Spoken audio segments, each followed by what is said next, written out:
សេចក្តីដឹងខ្លួនត្រូវតែធ្វើល្អធ្វើការរាល់តែថ្ងៃធ្វើការងងុយតែដេ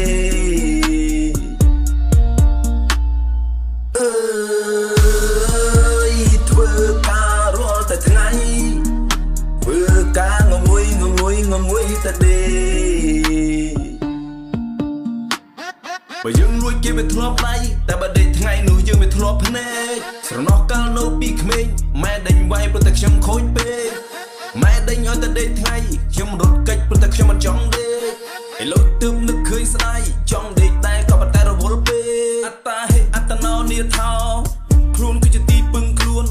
កូនណៃពេលតែកូនធំឡើងកូនណៃកូនពើត្រូវចេះតែថែខ្លួនខំរៀនឲ្យបកកែឲ្យប្រកបមានចំណេះចេះពិតទើបខ្លាចជាអ្នកមានគុំតែរៀនអង្គុយតបនឹងគេដែលជជែកគ្នាឡើងវ៉ែតែមិនមើលក្តារខៀននេះគឺជាបណ្ដាំពុកនេះគឺជាបណ្ដាំម៉ែកូនណៃត្រូវតែចង់ចាំកូនណៃត្រូវចំណាំទុកនេះគឺជាបណ្ដាំពុកនេះគឺជាបណ្ដាំម៉ែកូនណៃត្រូវតែចង់ចាំកូនណៃត្រូវតែចាំទុក